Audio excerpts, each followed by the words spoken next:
আপনারা যারা আজকে বড়দিনের এই বিশেষ উপাসনায় অংশগ্রহণ করেছেন, বিভিন্ন স্থান থেকে যারা এসেছেন, বিভিন্ন মণ্ডলী থেকে যারা এসেছেন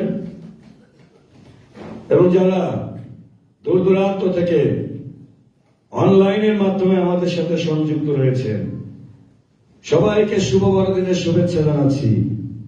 আমরা সবাই একসাথে বলি শুভ বড়দিন। আরেকটু জোরে, আরেকটু জোরে, শুভ বড়দিন। Hallelujah, amen. আমরা আজকে বড়দিনের উপাসনায় যোগদান করেছি। যদিও আমাদের অনেক প্রিয়জনেরা গ্রামের বাড়িতে নিজ নিজ প্রিয়জনদের সাথে এই বড়দিন উদযাপন করতে ইতিমধ্যে চলে গেছেন, তারপরে আপনারা অনেকে রয়েছি। আমরা চিটাকোটা যা আসি ঢাকায়, তার মধ্যে অনেকে আমরা আসি। ভেবেছিলাম যে এরকম হয়তোবা আমাদের লোক এবার নাও হতে পারে, কিন্তু দেখি না, ঈশ্বর আপনাদেরকে নিয়ে এসেছেন। মানে আমরা এখনো আছি ঢাকায়, নাকি? আমরা ঈশ্বরকে ধন্যবাদ দিই, তার গৌরব করি আর বিশ্বাস করি যারা গ্রামের বাড়িতে গিয়েছেন সবাই নিরাপদে পৌঁছে গেছেন। আমরা এখনো কোনো দুঃসংবাদ শুনি নাই যে বড়দিন উদযাপন করতে যাচ্ছে কোনো দুর্ঘটনায় পতিত হয়েছে। ঈশ্বরকে ধন্যবাদ দেই, তিনি তার সন্তানদের বিভিন্ন স্থানে নিয়ে গেছেন। আমরা এই জন্য ঈশ্বরের কাছে কৃতজ্ঞ। আজকে আপনাদের আরেকটি বার বলি হ্যাপি ক্রিসমাস, হ্যাপি ক্রিসমাস। এবং আন্তরিকভাবে আমি হৃদয় স্পর্শী হ্যাপি ক্রিসমাস আপনাদের জানাচ্ছি আমার হৃদয় থেকে। আমি বিশ্বাস করি আপনারাও সবাই সবাইকে হৃদয়ের অন্তঃস্থল থেকে আজকে হ্যাপি ক্রিসমাস জানাবেন। কিছুক্ষণ আগে গান গেয়েছি, এসো দলা দলি কি করি সকল ভুলি। আজকে যদি বলতে না পারি তাহলে এই ক্রিসমাস করা আমার জন্য আপনার জন্য সার্থকতা বয়ে আসবে না। অত্যন্ত দুঃখের বিষয়, আমাদের গ্রামে আমাদের এই প্রিয়জন গতকাল প্রভুতে নিদ্রিত হয়েছেন, রঞ্জিত তালুকদার। তার আত্মার শান্তি কামনা করছি। আমার কাকা শ্বশুর হন, প্রভু তাকে গ্রহণ করেছেন, তার আত্মার শান্তি এবং সেই পরিবারের শোকার্ত পরিবারের জন্য প্রার্থনা রাখছি যেন প্রভু তাদের এই বড়দিনের আনন্দ কিছুটা হলেও যেন তারা পেতে পারে। আজকে যে বিষয় নিয়ে আলোচনা করব, ঈশ্বরের বাক্য মাংসে মূর্তিমান হলেন। এই কথাটা যারা যিশুকে জানেন না তাদের কাছে আপনি যদি বলেন ঈশ্বরের বাক্য মাংসে মূর্তিমান হলেন, তারা সহজে এটা বুঝতে পারবেন না। আমাদেরই বুঝতে অনেক সময় লেগে গেছে। আমরা যারা যিশুকে জেনেছি, যিশুকে জানি, বাইবেল পড়ি, আমাদেরই জানতে অনেক অনেক সময় লেগেছে। তারপরে এখনো সঠিকভাবে হয়তোবা জানি না। তারপর ঈশ্বর আমাদের যেভাবে তার বাক্য আমাদের কাছে তিনি প্রকাশ করেন, তিনি বলেছেন আমার বাক্য তোমাদের কাছে প্রকাশিত হবে। তো মানুষ হিসেবে আমাদের মনে অনেক সময় অনেক প্রশ্ন জাগে, ঈশ্বর কোথায়? যুগ যুগ পার হয়ে যাচ্ছে, ঈশ্বর কোথায়? যখন সমাজ মণ্ডলী অথবা রাষ্ট্র অথবা বিশ্ব এর মধ্যে, বিশ্বের মধ্যে, মণ্ডলীতে, সমাজে, রাষ্ট্রে যখন অন্যায় বেড়ে যায়, যখন নির্দোষ ব্যক্তি কষ্ট পায়, খারাপ লাগে না? নির্দোষ ব্যক্তি কষ্ট পেলে, যে কোনো দোষ করে নাই তারা যদি সাজা দেওয়া হয়, কষ্ট লাগবে? অযথা না, হয়রানি। তো বলছে যখন অন্যায় বেড়ে যায়, নির্দোষ ব্যক্তি কষ্ট পায়, যখন পৃথিবী অন্ধকারে ঢেকে যায়, তখন মানুষ হিসেবে আমাদের ভাবনা, সাধারণ মানুষ হিসেবে আমাদের চিন্তা ভাবনা কি? মনে হয় গড ইজ সাইলেন্ট, ঈশ্বর নীরব। কেন ঈশ্বর নীরব? মনে হয় না এত ডাকার পরে উত্তর যখন পাই না, প্রশ্নের উত্তর, প্রার্থনার উত্তর, তখন মনে হয় ঈশ্বর নীরব, এত অরাজকতা। আসলে কি ঈশ্বর নীরব? কিন্তু আজকের পাঠ, পবিত্র শাস্ত্র পাঠ, বাইবেল পাঠ আমাদের বলছে, ঈশ্বরের বাক্য আমাদের বলছে ঈশ্বর নীরব নন। ঈশ্বর নীরব নন।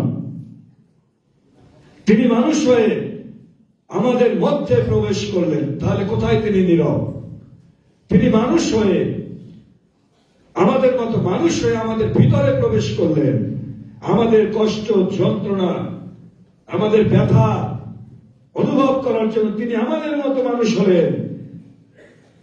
ঈশ্বরের বাক্য মাংসে মূর্তিমান হলেন এবং আমাদের মধ্যে তিনি প্রবাস করলেন। যোহন 1:14।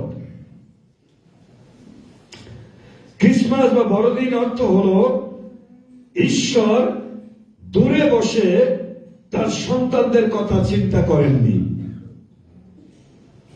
তিনি তার সন্তানদের জন্য, সমগ্র মানব জাতির পাপের ক্ষমার জন্য, তাদের মুক্তির জন্য, তাদের নতুন জীবনের জন্য তাদের পাশে এসে দাঁড়িয়েছেন, তাদের কাছে এসেছেন, পাশে এসে দাঁড়িয়েছেন ঈশ্বর পুত্র হয়ে। জাপ পাত্রের গোয়াল ঘরে তিনি জন্মগ্রহণ করে এই সন্তানদের পাশে তিনি থাকলেন, সন্তানদের সাথে তিনি আসলেন বা থাকলেন। যিনি স্বর্গ পৃথিবীর রাজা, যাকে বলা হয় স্বর্গ পৃথিবীর রাজা, শান্তিরাজ, বিক্রমশালী ঈশ্বর, তিনি জন্ম নিলেন চাপ পাত্রের গোয়াল ঘরে। পৃথিবীর ইতিহাসে এমন জন্মের খবর আর কোথাও কি আছে? আছে? পৃথিবীর ইতিহাসে নেই এমন জন্মের খবর, আর কোথাও নেই। যিনি রাজা, যিনি মহারাজা, তিনি জন্মগ্রহণ করলেন চাপ পাত্রে গোয়াল ঘরে। একটু ভাবুন,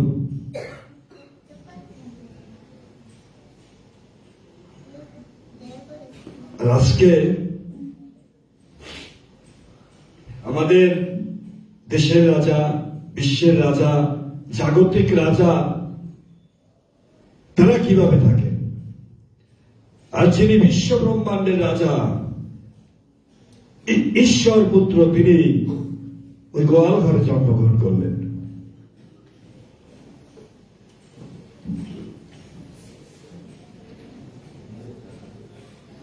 যীশু খ্রিস্টের জন্ম কোন শান্ত, নিরাপদ ও সুখী সময়ের মধ্যে, আনন্দের সময়ের মধ্যে হয়নি, বরং তিনি জন্মগ্রহণ করেছিলেন রোমীয় সাম্রাজ্যের কঠোর শাসনের মধ্যে। এক গভীর সংকটময় সময়ে তিনি জন্মগ্রহণ করেছিলেন। বরং তিনি জন্মগ্রহণ করেছিলেন, কালকে রাতে বলছিলাম, অন্ধকার জগতের মধ্যে আলো নিয়ে। যে সংকটময় সময় চলছিল রোমীয় সাম্রাজ্যে, সেই সময় কৈসার অগস্টাস আদেশ দিয়েছিলেন যে সমস্ত পৃথিবীর লোকদের নাম লেখাতে হবে। রোমীয় সাম্রাজ্য ছিল শক্তি, অস্ত্র ও ভয়ভীতির উপরে প্রতিষ্ঠিত। ইসরায়েল দেশ ছিল একটি দখলকৃত দেশ।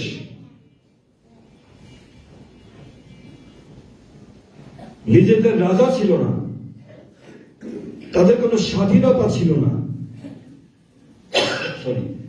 রোমের শান্তিকে বলা হতো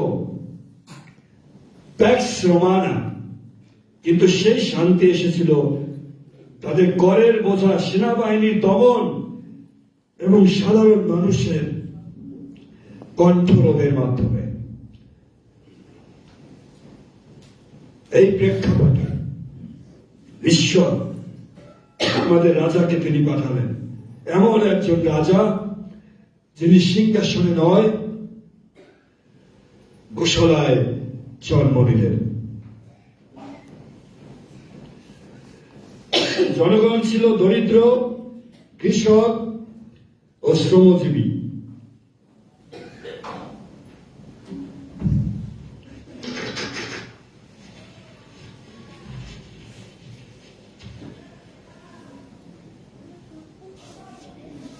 উচ্চ কর দখলদারিত্বের মধ্যে মানুষকে তারা ক্লান্ত করে তুলেছিল। তার আশ্চর্যের বিষয় না, এটা এখনো চলছে পৃথিবীতে। ঈশ্বরের পুত্রের জন্মের সংবাদ প্রথমে কাদের কাছে গিয়েছিল? রাজপ্রাসাদে কারো কাছে যায়নি, সাধারণ রাখালদের কাছে ঈশ্বরের পুত্রের প্রভু যীশু খ্রিস্টের জন্মের সংবাদ পৌঁছেছিল। যারা সমাজে ছিল সবচেয়ে অবহেলিত শ্রেণী, কিন্তু ঈশ্বরের সুসংবাদ শুরু হলো তাদের মধ্য দিয়েই। তার মানে কি? ঈশ্বরের রাজ্য শুরু হয় সাধারণ মানুষের মধ্য, নিচু শ্রেণীর মানুষের মধ্য দিয়ে, প্রান্তিকদের মধ্য দিয়ে। মালাকি ভাববাদীর পর প্রায় 400 বছর ঈশ্বরের কোন নবী ছিলেন না, কোন ভাববাদী ছিলেন না। লোকেরা ঈশ্বরের কণ্ঠ শুনতে পায়নি। এই সময় মানুষ প্রশ্ন করছিল, ঈশ্বর কি আমাদের ভুলে গেছেন? ঈশ্বর কি আমাদের দেখেন না? যখন বিপদ আসে, সমস্যা আসে, ঈশ্বর কি আমাদের দেখেন না?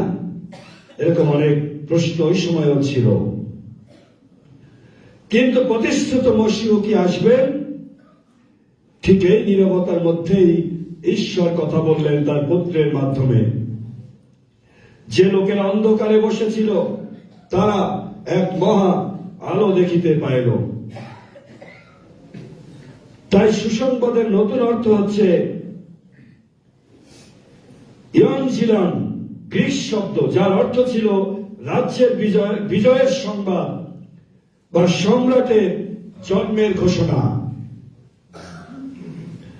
কিন্তু সাধু লূক তিনি ইচ্ছাকৃতভাবে এই শব্দটি ব্যবহার করেছেন যিশুর জন্মের জন্য। সত্যিকারের গুড নিউজ আর কোন সম্রাট নয়, যিশুই হলেন সেই বিশ্বের সত্যিকারের রাজা, কিং অফ কিংস। বলছে রাজাধিরাজ, প্রভুদের প্রভু, বাহিনীগণের ঈশ্বর সদা প্রভু।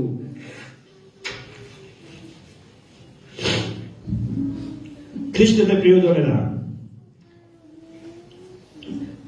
বর্তমান বাস্তবতা, আমাদের বিশ্বের প্রেক্ষাপট, আজও আমরা বাস করছি যুদ্ধ, অর্থনৈতিক সংকটের মধ্যে, রাজনৈতিক অনিশ্চয়তার মধ্যে। মানসিক ক্লান্তির সময়ে এই বাস্তবতায় বড়দিন আমাদের মনে করিয়ে দেয় ঈশ্বর অশান্ত সময়েই শান্তির রাজাকে পাঠিয়েছিলেন। এই অশান্তির সময়ে, অন্ধকারের সময় ঈশ্বর তার প্রিয় পুত্র যিশু রাজাকে এই পৃথিবীতে পাঠালেন। বড়দিন মানে শুধু উৎসব নয়, বড়দিন হচ্ছে একটা আশার ঘোষণা আমাদের জন্য, আলোর আগমন, ঈশ্বরের নীরব কিন্তু শক্তিশালী হস্তক্ষেপ। ঈশ্বরের নীরবতা কিন্তু শক্তিশালী হস্তক্ষেপ। বেথলেহেমকে বলা হয়েছে, বেথলেহেম সঠিক ঈশ্বর, হে বেথলেহেম তুমি ক্ষুদ্র। বেথলেহেম ছিল ছোট, অখ্যাত, অবহেলিত, কিন্তু ঈশ্বর সেখানে নেমে আসলেন। মিকা ভাববাদী পুস্তকের 2 অধ্যায় 5 অধ্যায় 2 পদ।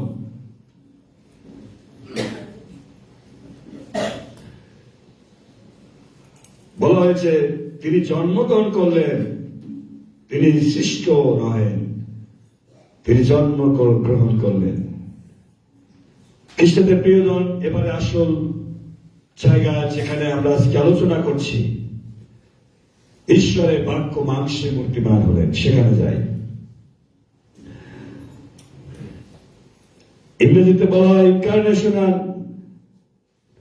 কেনোসিস। Incarnation and kenosis. ইনকারনেশন হলো ঈশ্বর থাকা বা বাস করা তিনি বন্ধ করেননি, আবার মানুষ হওয়া অভিনয়ও করেননি। তিনি ছিলেন fully god and fully man. Amen. ঈশ্বর ছিলেন পরিপূর্ণ ঈশ্বর এবং একই সময়ে তিনি পরিপূর্ণ মানুষ। ফিলিপিও 2:7। আর গ্রিক শব্দ কেনোসিস, যেটাকে বলা আছে সেলফ এম্পটিং, মানে নিজেকে শূন্য করে দিলেন। আর ইনকারনেশন, অবতার হচ্ছে, যেটা ল্যাটিন শব্দ ইনকারন্যাসিও থেকে ইন হয়েছে, এবং ইনকার্ন অর্থাৎ মাংসে ধারণ করেছে। বাক্য মাংস হলেন এবং আমাদের মধ্যে বাস করলেন। যোহন 1:14। অর্থাৎ ঈশ্বর নিজেই গড হিমসেলফ, ঈশ্বর নিজেই কি হলেন? মানুষের রূপ ধারণ করলেন। এই বিষয়টা আসলে খুব কঠিন বিষয়। যদি আমরা না ভাবি, না চিন্তা করি, তাহলে ভিতরে ঢুকবে না, শুনেই চলে যাব। ঈশ্বর নিজেই মানুষের রূপ ধারণ করলেন। এই ঘটনা ইনকারনেশন, তার অবতার হলো, তিনি মানুষ হয়ে আসলেন। আর পরিপূর্ণ ঈশ্বর, ফুলি গড বলছে। যিশু সম্পূর্ণ ঈশ্বর। যিশু কেবল একজন মহান শিক্ষক বা নবী ছিলেন না, তিনি সত্যিকারের ঈশ্বর ছিলেন। 100% সত্যিকারের ঈশ্বর ছিলেন। এই জন্য বাক্য বলছে, আদিতে বাক্য ছিলেন এবং বাক্য ঈশ্বর ছিলেন, এবং বাক্য ঈশ্বরের কাছে ছিলেন। বাক্য নিজেই ঈশ্বর ছিলেন। যোহন 1:1। যে আমাকে দেখেছে, যিশু বলেছেন। কেউ কেউ বলছিল, প্রভু আপনি কোথায় যান? পিতাকে আমাদের দেখাও। যিশু কি বললেন? যে আমাকে দেখেছে সে আমার পিতাকে দেখেছে। মানে কি আমি আর পিতা এক? আমি এবং পিতা, আমরা এক। যে আমাকে দেখেছে সে আমার বাবাকেও দেখেছে। আমি বাবা থেকে ভিন্ন নই। যোহন 14:9। তিনি ঈশ্বরের স্বরূপ হয়েও ঈশ্বরত্বের প্রমাণ, পাপ ক্ষমা করলেন। ঈশ্বরের স্বরূপ হয়েও তিনি কি করলেন? নিজেকে নত করলেন। মার্ক 2:5-7 বলছেন, ঈশ্বরত্বের প্রমাণ দিলেন, পাপ ক্ষমা করলেন, প্রকৃতির উপরে ক্ষমতা দেখালেন। চিন্তা করবেন, তিনি যে ঈশ্বর, সেই ঈশ্বরত্বের প্রমাণ তিনি দেখালেন। কিভাবে? মানুষের পাপ ক্ষমা করলেন। বললেন, যাও, তোমার পাপ ক্ষমা হলো, এখন থেকে আর পাপ করো না। তিনি আর কি করলেন? প্রকৃতির উপরে ক্ষমতা দেখালেন। তিনি সমুদ্রকে বললেন, শান্ত হও। প্রচন্ড ঝড় হচ্ছিল, শিষ্যরা মারা পড়ছিল। তিনি বললেন, শান্ত হও। সঙ্গে সঙ্গে সমুদ্র শান্ত হয়ে গেল, ঝড় থেমে গেল। প্রকৃতি, নেচার তার কথা শোনে। তারপরে বলছে, মৃতদের জীবিত করলেন। আমেন, হালেলুয়া বলেন। সবাই চুপ করে আছেন কেন? হালেলুয়া। এমনকি মৃতদের তিনি জীবিত করলেন।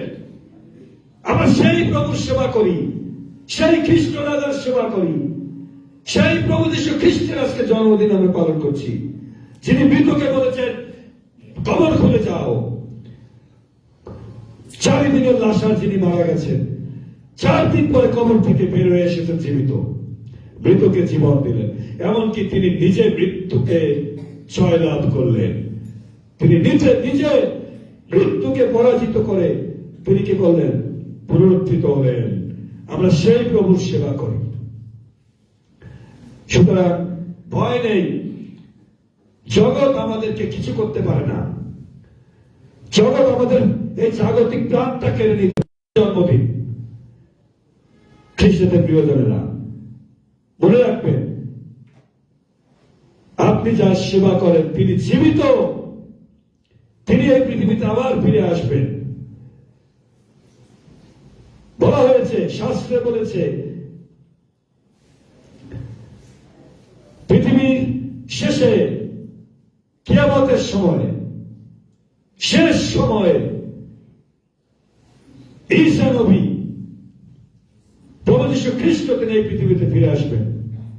তিনি আসবেন কেন? যারা তার সন্তান তাদেরকে তার কাছে তিনি নিয়ে যাবেন। তিনি আসবেন কেন? তিনি ভালো মন্দের বিচার করতে আসবেন। প্রত্যেক জানু তার কাছে পাতিত হবে। প্রত্যেক জিহ্বা স্বীকার করবে, হ্যাঁ, যীশু খ্রিস্টই প্রভু। আমেন। যীশু খ্রিস্টই প্রভু। প্রত্যেক জিহ্বা তা স্বীকার করবে। আমরা সেই প্রভুর সেবা করি। খ্রিস্টদের প্রিয়জনেরা, ভয়ের কোনো কারণ নেই। তারপর আমাদের সচেতন থাকতে হয়। জগতে মন্দতা আছে, শয়তান আছে, সব সময় ভালোর সঙ্গে শয়তানের যুদ্ধ হয়। সতর্ক থাকতে হবে যেন শয়তানকে আমরা জয়লাভ করতে পারি। যিশু বলেছেন, I am who I am. তিনি বলেছেন, আমি সেই, আমি যেই, আমি সেই, আমি যে আছি, আমি সেই আছি। আমার নাম ইয়াহুয়ে। তিনি বলেছেন, যিশু বলেছেন, আমার নাম ইয়াহুয়ে। আমি আছি, আমি যুগান্ত পর্যন্ত প্রতিদিন তোমাদের সঙ্গে সঙ্গে আছি। ভয় করো না। যুগের শেষ পর্যন্ত তিনি আমাদের সাথে আছেন। তিনি আবার বলেছেন, আমি পরিপূর্ণ মানুষ, ফুললি ম্যান। একই সঙ্গে যিশু ছিলেন সম্পূর্ণ মানুষ। এত সময় তার ঈশ্বরত্বের কথা বলেছি, ফুললি গড। এখন তিনি আবার বলছেন, আমি আবার একই সময়ে পরিপূর্ণ মানুষ। একই সঙ্গে যিশু ছিলেন সম্পূর্ণ মানুষ, কেবল ছদ্মবেশে নয়। তিনি আমাদের মতোই সব বিষয়ে প্রলোভিত হয়েছেন। ইব্রিয় 4:15 তিনি ক্ষুধার্ত হয়েছেন, তিনি তৃষ্ণার্ত হয়েছেন, তিনি ক্লান্ত হয়েছেন, তিনি কেঁদেছেন। তাহলে কি তিনি মানুষ হননি? মানুষ হয়েছেন। মানুষ নাহলে কাঁদার কোনো দরকার ছিল? তিনি কেঁদেছেন। যিশু কাঁদলেন। তিনি ক্ষুধিত হলেন, তিনি তৃষিত হলেন। আপনার আমার মতো তিনি মানুষ হয়েছেন। যখন 11:35 যিশু কাঁদিলেন। তার মানবত্বের প্রমাণ তিনি দিয়েছেন কিভাবে? তিনি জন্ম নিয়েছেন, লুক 2:10 যে সুসমাচার পাঠ শুনেছি। তিনি জন্ম নিয়েছেন এই পৃথিবীতে কোশলা ঘরে জাত পাত্রে। তিনি আপনার আমার মতো ছোট্ট শিশু থেকে আস্তে আস্তে বেড়ে উঠেছেন, মানুষ হয়েছেন। তিনি কষ্ট পেয়েছেন, যন্ত্রণা ভোগ করেছেন, এমনকি মৃত্যুবরণ করেছেন। কেন মৃত্যুবরণ করেছেন? আপনার আমার সমগ্র মানব জাতি পাপের ক্ষমার জন্য, যাতে আমরা পাপের ক্ষমা পাই, যাতে আমরা পরিত্রাণ পাই, আমরা মুক্তি পাই, নতুন জীবন পাই। নতুন জীবনের জন্য যিশু মরেছেন। আপনাকে আমাদেরকে নতুন জীবন দেওয়ার জন্য তিনি মরেছেন। আমরা সেই যিশুর সেবা করি। কার সেবা করি? সেই যিশুর সেবা করি যে যিশু শুনতে পান। প্রার্থনা করলে যে যিশু শুনেন, যে যিশু উত্তর দেন, যে যিশু রোগের প্রতিকার করেন, আরোগ্যতা দেন, সুস্থতা দেন, সেই যিশু, তার সেবা করি। তিনি আমাদের বাস্তব মানব অভিজ্ঞতার ভিতরে প্রবেশ করেছেন। এক ব্যক্তি দুই স্বভাব ধারণ করেছেন। হিপোস্ট্যাটিক ইউনিয়ন বলা, হিপোস্ট্যাটিক ইউনিয়ন, দ্বৈত স্বভাব, ডুয়ালিজম। তিনি একই সময়ে দ্বৈত স্বভাবের মানুষ এবং ঈশ্বর ছিলেন। এই জন্য খ্রিস্টীয় বিশ্বাস বলে যীশু খ্রিস্ট fully God, fully man, without confusion, without change, without division, without separation, challenge union definition. তিনি এইগুলো বলে। সুতরাং আমাদের পরিবর্তন যদি না হয়, আমাদের জীবনের যদি কোনো পরিবর্তন না হয়, তাহলে তিনি এই সব করেছেন কিসের জন্য? আমাদের জন্য, যেন আমরা পরিবর্তিত জীবন যাপন করি, পরিবর্তিত মানুষ হই। আজকে ঈশ্বর পুত্রের জন্মদিন পালন করছি, যেন আমাদের জীবনে পরিবর্তন আসে।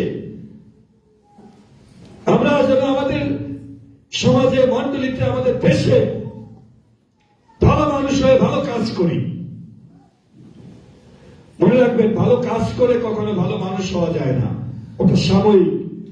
ভালো একটা কাজ করলেন, দান ধ্যান করলেন, শীতে কম্বল দিলেন, আর আপনি ভালো মানুষ হয়ে গেলেন না, কখনই আপনি ভালো মানুষ হবেন না। কিন্তু আপনি যদি একজন সৎ, বিশ্বস্ত এবং ভালো মানুষ হতে পারেন, তাহলে ওই দান ধ্যান না করলেও আপনি কি হবেন? ভালো মানুষ হবেন। সুতরাং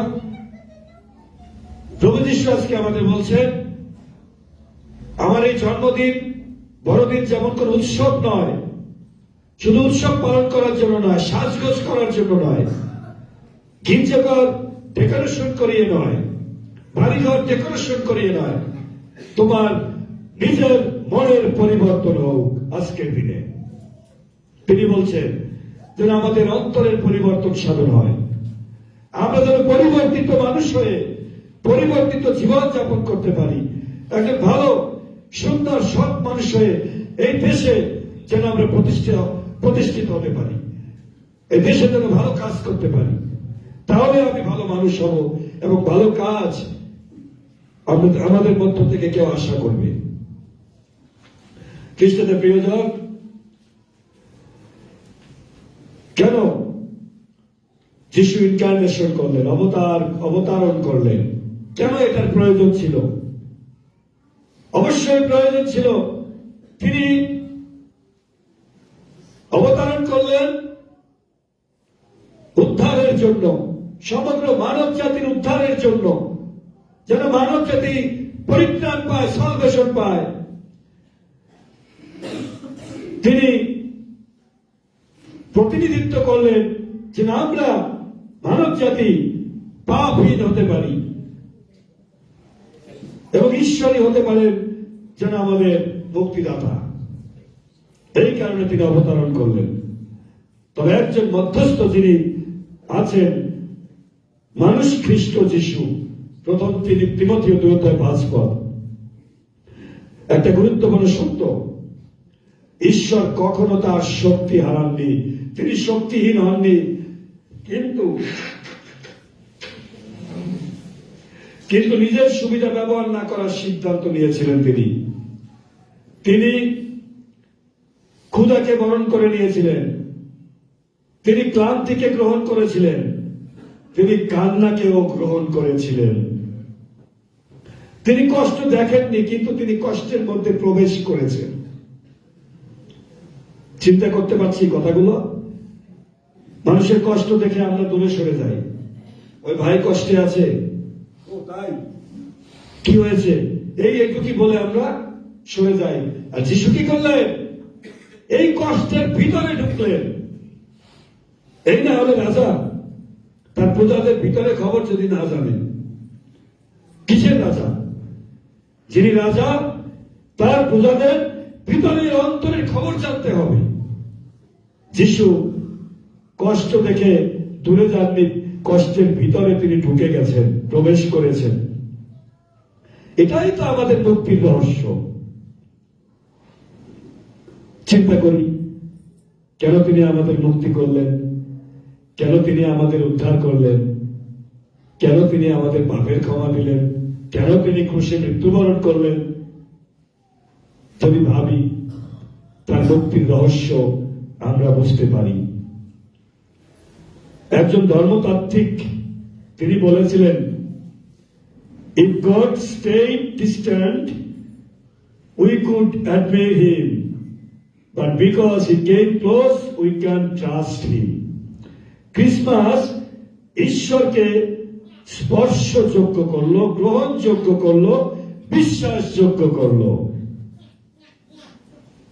আমরা আজকে বলছি না মেরি ক্রিসমাস, হ্যাপি ক্রিসমাস, তার মানে কি? এটা সম্পূর্ণ বিশ্বাসযোগ্য ক্রিসমাস। যীশু খ্রিস্ট এমনই সময় কুয়াশার মধ্যে, শীতের মধ্যে তিনি জন্মগ্রহণ করেছিলেন।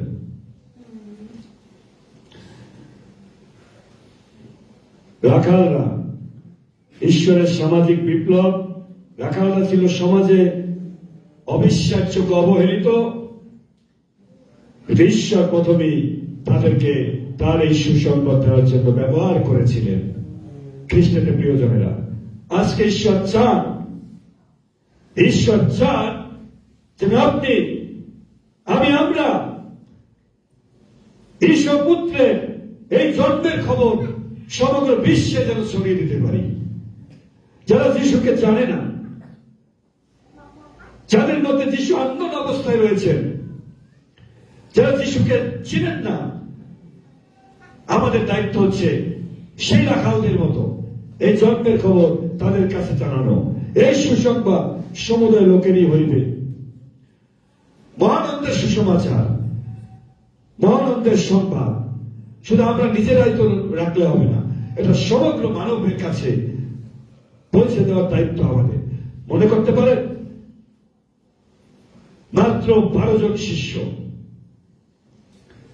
মাত্র 12 জন শিষ্য যারা এই প্রভু যীশু খ্রিস্টের কথা প্রচার করেছেন, এই প্রভু যীশু খ্রিস্টের জন্মের কথা প্রচার করেছেন, এই প্রভু যীশু খ্রিস্টের আশ্চর্য কাজের কথা প্রচার করেছেন, এই প্রভু যীশু খ্রিস্টের মৃত্যু পুনরুত্থানকে প্রচার করেছেন। আজকে এই 12 জন মানুষের সংবাদ সারা বিশ্বকে আলোকিত করেছে, আলোড়িত করেছে। সারা বিশ্বে আজকে যীশু খ্রিস্টের অনুসারী সবচেয়ে বেশি। ভাবতে পারেন, 12 জন শিষ্যের প্রচার আজকে সারা বিশ্বকে নাড়িয়ে দিয়েছে। সারা বিশ্বে সবচেয়ে বেশি মানুষ যীশু খ্রিস্টকে ভালোবাসে, যীশু খ্রিস্টের অনুসারী, যীশু খ্রিস্টকে প্রচার করে, যীশু খ্রিস্টের মধ্য দিয়ে নতুন জীবন হয়, সেই কথা তারা বিশ্বাস করে। হ্যাঁ, হতে পারে আমরা বাংলাদেশে অল্প সংখ্যক খ্রিস্ট ভক্ত, ডাজেন্ট ম্যাটার, কিছু যায় আসে না। আমার সংখ্যায় কম হলেও কিছু যায় আসে না। আমরা এই দেশের নাগরিক, মনে রাখতে হবে আপনি এই দেশের নাগরিক, এই দেশে আমাদের জন্ম। সুতরাং এই দেশের অধিকার আমাদের সবার রয়েছে। এই দেশকে আমরা ভালোবাসি। প্রিয় জন্মভূমি দেশ বাংলাদেশ, আপনার আমার দেশ। সেই দেশে আজকে আমরা প্রভু যীশু খ্রিস্টের জন্মদিন পালন করছি। আমরা ধন্যবাদ দিই আমাদের সরকার, বর্তমানে যে সরকার রয়েছে তাদের মধ্য দিয়ে নিরাপত্তা সাধন করা হয়েছে। আমরা নিরাপত্তা পেয়েছি। তারপরেও কিছু কিছু জায়গায় অনেক অনাকাঙ্ক্ষিত ঘটনা ঘটছে। ঈশ্বর যেন এই দেশকে রক্ষা করেন। আমরা আজকে বিশেষ প্রার্থনা করতে চাই এই উপাসনায়, বড়দিনের এই উপাসনায়। হে প্রভু, তুমি এই দেশকে রক্ষা করো। হে প্রভু, তুমি এই দেশকে শান্তি দাও। এই দেশ থেকে সকল অরাজকতা তুমি দূর করে দাও। এই দেশে তুমি আলো দাও। এই দেশে তুমি আমরা সবাই জাতি, ধর্ম, বর্ণ নির্বিশেষে শান্তিতে একতায় বাস করতে পারি, সেই প্রার্থনা করতে চাই আজকে। দেশ ও জাতির জন্য সবচেয়ে বেশি প্রার্থনা এবং আজকে আমরা করতে চাই দেশ ও জাতি যেন শান্তিতে থাকতে পারে। সারা বিশ্বের জন্য প্রার্থনা করতে চাই। ঈশ্বর আমাদেরকে আশীর্বাদ করুন। খ্রিস্টদের সম্মানিত প্রিয়জন, মনে রাখি ঈশ্বর মানুষ হয়ে তিনি আমাদের সকল কষ্ট যন্ত্রণাকে তার কাঁধে তুলে নিলেন। তিনি আমাদেরকে ভালোবাসলেন, আমাদের কাছে আসলেন, আমাদের মধ্যে প্রবাস করলেন, আমাদের সঙ্গে থাকলেন। তাই আমরা কি সেই ঈশ্বরকে গ্রহণ করে, যিনি নিজেকে ছোট করলেন, যিনি নিজেকে রাজা হয়েও দাসের রূপ ধারণ করালেন, এমপি করলেন, নিজেকে শূন্য করলেন, সেই খ্রিস্টকে আমাদের জীবনে আমরা কি নতুন ভাবে আজকে গ্রহণ করতে পারি কিনা, নতুন ভাবে তাকে হৃদয়ে স্থান দিতে পারি কিনা। আসুন না আজকে এই বিশেষ উপাসনায়, এই বড়দিনের উপাসনায়, প্রভু যীশু খ্রিস্টের জন্মের উপাসনায় নিজেদেরকে আরেকটি বার নিজেদেরকে তার হাতে আমরা সমর্পণ করি, তার হাতে আমাদেরকে গচ্ছিত রাখি। হে প্রভু, তুমি আমাদের মুক্তিদাতা, তুমি আমাদের রক্ষা করবে। আমরা বিশ্বাস করি পরিবর্তিত মানুষ হয়ে দেশ ও জাতির জন্য কাজ করি, ভালো কাজ করি এবং ঈশ্বরের কাছে নিজেদেরকে সমর্পণ করি, যেন তার আশীর্বাদে আমরা 2026 সাল সামনে আসতেছে এবং সেই বর্ষটিও দেখতে পাই এবং ভালোভাবে তার সঙ্গে থেকে ভালো মানুষ হয়ে পৃথিবীতে কাজ করতে পারি। ঈশ্বর আমাদের প্রত্যেককে তার বাক্যের মধ্য দিয়ে অনেক অনেক আশীর্বাদে পরিপূর্ণ করুন। আমেন। পিতা ও পুত্র পবিত্র আত্মার নামে।